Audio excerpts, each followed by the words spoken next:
The boss of a mining company is trying to decide which of his three sons to promote, so he gives them a test. He sits them all down and tells them, "There is bound to come a time in this company when you will hit a sudden economic crisis. When these times come, you must know how to cut down on expenses and do the best you can with what budget you have." Then he proceeds to give them each $1,000 and tells them that he will come back to the mine in a week and see which of them have been able to move the most ore with the money they were given. He returns after 1 week to check up on them and approaches his oldest son. "How much digging have you been able to do?" "Niga Zrinya, 3 tons of ore, father. I used $300 to buy a broken digger.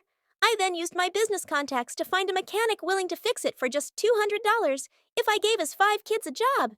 The youth is so desperate for a job this day. They will do 12-hour shifts even for an internship, and I only had to pay them $100 each for a week of work." The father pats his son proudly on the shoulder before moving on to his middle child, asking him how much mining he had been able to do as well. "10 tons of ore, father. I used $100 to run a local ad in the newspaper asking for workers, then took in 75 undocumented immigrants who all brought their own tools and shovels. They're all so afraid of being taken by immigration that they're willing to work for half minimum wage."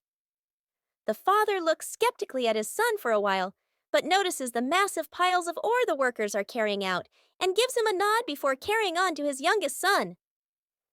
"How much mining have you been able to do?" Component placement asks the father. "35 tons, Dad, but I didn't use any of the budget." The father looks at him in awe, his jaw dropping.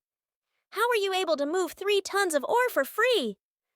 "I invited a bunch of conspiracy theorists. They just keep digging deeper and deeper, thinking they're going to find something. And every time I tell them to take a break, they accuse me of trying to withhold the truth from them.